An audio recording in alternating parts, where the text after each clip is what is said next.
बहुत समय पहले की बात है। एक गांव हुआ करता था।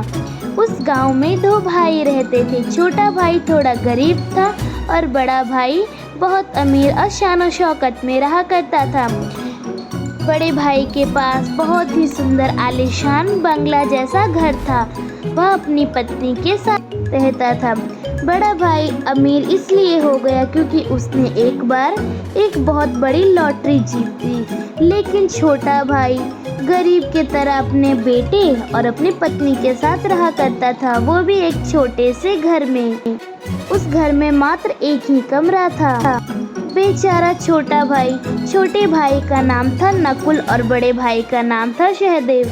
नकुल इतने पैसे नहीं कमा पाता था कि वह अपनी घर चला सके। एक दिन वह कहता है, सुनो मैना, अब हमारे पास तो पैसे नहीं बचे हैं, तो मैं बड़े भैया से कुछ पैसे मांग कर आता हूँ। अगर वो मदद करते हैं तो ठीक है।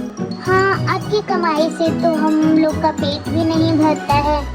अंतिम यही रास्ता है, अपने बड़े भैया से जाकर कुछ पैसे मांग ले आइए। ठीक है। मैना इतनी बातें कहती है और नकुल अपने बड़े भाई के घर जाता है पैसे मांगने के लिए। नकुल को थोड़ा शर्म भी आ रहा था क्योंकि वो उससे बड़ा था और काफ़ी अमीर था। वह अपने बड़े भाई के पास कहता है, भैया आप मुझे कुछ पैसे दे देंगे? मेरी पत्नी और बच्चे बहुत भूखे हैं। मेरे पास अब पैसे नहीं बचे हैं कि मैं उन्हें खिला सकूं। थोड़े से पैसे दे दीजिए, मैं आपको कुछ दिनों में दे दूंगा। चुप रहो, तुम तो पैसे ही नहीं कमाते, तो तुम मुझे पैसे कुछ दिनों बाद कैसे दोगे? मैं तुम्हें नहीं दूंगा, अपनी 1 रुपया भी नहीं दूंगा। खुद जाके कमाओ, समझे ना? अब मेरे घर से चुपचाप निकल जाओ और यहाँ दोबारा आने की सोचना भी मत। पैसा तो कमाते नहीं है, दूसरे से भीख मांगने चले आते हैं। बेचारा नकुल बहुत सारी बातें अपने भाई से सुनकर निराश होकर घर जाने लगता है। वह घर जाने ही लगता है कि तभी एक बूढ़ी औरत बैठी होती है एक पेड़ के नीचे।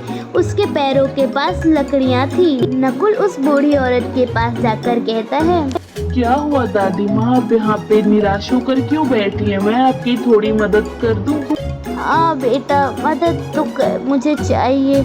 ये लकड़ियों का जो तू गट्ठर देख रहा है, ये मेरे पैरों के नीचे बहुत भारी है। तू इसे मेरे घर तक पहुंचा देगा? क्यों नहीं, मैं इसे पहुंचा देता हूँ। आप बस बताइए कि आपका घर कहाँ है और मैं इसे आपके घर तक पहुंचा दूंगा। नकुल नीचे झुककर लकड़ियां हाथ में ले लेता है और कहता है, चलिए दादी माँ। नकुल वो भारी लकड़ियों का गट्ठर लेकर उस बूढ़ी औरत के पीछे जाने लगता है। वह रास्ते में बूढ़ी औरत से बातें करते हुए जाता है। बूढ़ी औरत उसे अपने घर ले आती है। नकुल कहता है, लीजिए दादी माँ, आपका घर तो आ गया है। धन्यवाद बेटा, तुम्हारा बहुत आभार। तुमने मेरी बहुत मदद की। मैं तुम्हें ये मालपुआ दे रही हूँ। इस मालपुए को तुम रख लो। और मेरे घर के बाहर एक बहुत बड़ी गुफा है। उस गुफा में 2 बौने रहा करते हैं। उन्हें मालपुआ बहुत पसंद है। तुम ये मालपुए की कटोरी उन्हें दे देना और इसके बदले में तुम मुझसे पत्थर की चक्की मांग लेना। वो कोई मामूली चक्की नहीं होगी। और ये मालपुए उन बौनों को काफ़ी पसंद होती है, तो वो इसे खाने के लिए ज़रूर मांगेंगे। तुम इसे उन्हें पक्के से दे देना, इससे तुम्हारी गरीबी दूर हो सकती है। और उस जादुई चक्की को संभाल के रखना और किसी को बताना नहीं कि वो चक्की जादुई है। अब ये लो। धन्यवाद दादी माँ, आपका इस एहसान के लिए। अब बहुत समय बीत चुका है, अब मुझे घर को भी जाना है। ठीक है, मैं अब चलता हूँ दादी माँ। नकुल मालपुए की कटोरी लेकर वहाँ से चला आता है। वही वहाँ पे सामने उस बुढ़िया के घर के सामने एक गुफा थी। नकुल वहाँ पहुँच जाता है और अपने आप से कहता है, लगता है दादी माँ इसी गुफा की बात कर रही थी। मुझे अंदर जाना चाहिए, यहीं पे होंगे वो 2 बौने। नकुल मालपुए की कटोरी लेकर गुफा में पहुंचता है। वहाँ 2 बौने पहले से होते हैं। सुनो राजी, ये तुम्हारे हाथ में क्या है? बड़ी अच्छी खुशबू है। हाँ, इसमें तो मालपुआ है। जो कि मुझे बहुत अच्छा लगता है, इसलिए मैं रास्ते में इसे लेकर ही घूम रहा था। तो मैंने सोचा कि इस गुफा में इंतजार करते हैं। सुनो, ऐसा करो कि तुम ये मालपुए वाली कटोरी मुझे दे दो और बदले में तुम जो चाहो वो मांग लो। ठीक है, तुम्हें ये मालपुआ चाहिए तो मुझे कोई आपत्ति नहीं, मैं तो तुम्हें ये मालपुए की कटोरी दे दूंगी, लेकिन बदले में मुझे चाहिए पत्थर की चक्की। मुझे पत्थर की चक्की की बहुत जरूरत है। मैं तुम्हें पत्थर की चक्की दूंगा। ये चक्की कोई मामूली चक्की नहीं, ये जादुई चक्की है। इस चक्की से जो तुम निकालना चाहो वो तुम निकाल सकते हो। जैसे कि तुम्हें चावल निकालना है, तुम्हें कहना पड़ेगा चक्की चक्की चावल निकाल, और इसे बंद करने के लिए तुम्हें एक मंत्र बोलना होगा। वो मंत्र है कि बस कर चक्की देना माल, तूने किया मेरी जिंदगी में कमाल। ये मंत्र तुम्हें 2 बार बोलना है और चक्की जो सामान निकाल रही है वो बंद कर देगी, ठीक है? और मुझे तुरंत ये मालपुए की कटोरी दे दो और ये चक्की ले जाओ। नकुल उस बौने को मालपुए की कटोरी देता है और वह किनारे में पड़ी चक्की को लेकर आ जाता है। वह चक्की को पाकर बहुत खुश होता है। वह चक्की को लेकर बौने के पास आता है और बौने के पास आकर कहता है, धन्यवाद, आपने ये चक्की मुझे दी, अब मैं चलता हूँ। नकुल वह जादुई चक्की लेकर अपने घर चला आता है। वह अपने घर आता है, तभी वहाँ पे देखता है कि उसकी पत्नी और बच्ची भूखे बैठे होते हैं। तभी पत्नी उठकर कहती है, आप तो पैसे लाने गए थे, आप ये मामूली चक्की क्यों लेकर आ रहे हैं? इससे हमारी भूख कैसे मिटेगी? मुझे बहुत जोरों की भूख लगी है और सोनू को भी। ओहो, ये चक्की मामूली चक्की नहीं है, ये चक्की जादुई है। इस चक्की से हम दाल, चावल, अन्न, गहने जो चाहे वो निकाल सकते हैं। अब हमें भूखा सोना नहीं पड़ेगा, अब हम अमीर रहेंगे। नकुल जमीन पर बैठ जाता है और चक्की से कहता है, चक्की चक्की दाल निकाल। दाल निकल जाने के बाद वह कहता है, बस कर चक्की देना माल, तूने किया मेरी जिंदगी में कमाल। वह थोड़ी देर रुक जाता है, फिर दोबारा से वह कहता है, चक्की चक्की चावल निकाल। बस कर चक्की देना माल, तूने किया मेरी जिंदगी में कमाल। नकुल अब अनाज निकालकर बाजार में बेच दिया करता था। उसके घर पर हर वक्त अनाज की गोनियां पड़ी रहती थीं। उसी अनाज की गोनियों की वजह से वह काफ़ी अमीर हो जाता है।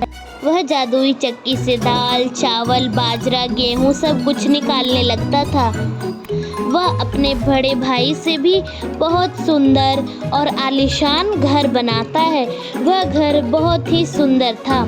एक दिन उसका बड़ा भाई उसके घर के सामने से गुजर रहा था। तभी वह सोचता है, अरे नकुल तो दिन पर दिन काफ़ी अमीर होता जा रहा है। वो इतना अमीर कैसे हो गया? मुझे पता लगाना ही होगा उसकी बढ़ती तरक्की का क्या राज है। मैं अब तक इतना पैसा नहीं कमा पाया, तो उसने इतना पैसा कहाँ से कमा लिया? दाल में तो ज़रूर कुछ गड़बड़ है, कुछ न कुछ तो करना पड़ेगा। फिर सहदेव अपने घर आ जाता है और वह सोफे पे चढ़कर अपने भाई के घर वह अपने छोटे भाई नकुल के घर में झांकने लगता है और वह सारी चीज़ें खिड़की की मदद से देख लेता है, क्योंकि नकुल का घर सहदेव के घर के सामने ही था। वह चुपचाप ये सारी चीज़ें देख रहा होता है। उसके मन में लालच आती है और कहता है, अरे वाह, तो इसी तरह से वह नकुल इतना अमीर हो गया है। क्यों ना मैं वह जादुई चक्की को ही चुरा लेता हूँ, तो बड़ा मज़ा आएगा। सहदेव लालची बहुत था। उसने यह देखा कि वह अमीर हो गया है, इसलिए वह चक्की चुराने गया। सहदेव ने चक्की शुरू करने का मंत्र ही बस सुना था, उसे बंद करने का मंत्र उसे आता नहीं था। वह चुपचाप नकुल के घर जाता है और चक्की चुपचाप चुरा कर ले आता है। वह चक्की को हाथ में लेकर भागा भागा आता है कि ताकि उसे कोई देख न ले। वह चक्की लेकर घर आ जाता है। तभी उस पत्नी कहती है, क्या हुआ, इतने भागे भागे डरे सहमे से क्यों आ रहे? लगता आपने कुछ चुराया है। बताइए। और ये आप मामूली चक्की क्यों लेकर आए? तो हमारे घर में पहले से ही पड़ी है और इससे बहुत सुंदर और महंगी भी है। और ये पत्थर की चक्की क्यों लाए हैं? तुम सुनो, तुम पहले नीचे बैठो। और सुनो, ये कोई साधारण चक्की नहीं है, ये बहुत ही बड़ी चक्की और जादुई है। इससे हम जो चाहे वो निकाल सकते हैं। रुको, मैं तुम्हें दिखाता हूँ। चक्की चावल निकाल। चक्की बहुत सारा चावल निकालने लगती है। वह चावल निकाल रही थी और चावल रुकने का नाम नहीं ले रही थी। चक्की इतना चावल दे रही थी, उसी चावल में दोनों पति पत्नी दबकर मर गए। तो दोस्तों, देखा आपने लालच का नतीजा। तो कभी हमें लालची नहीं बनना चाहिए।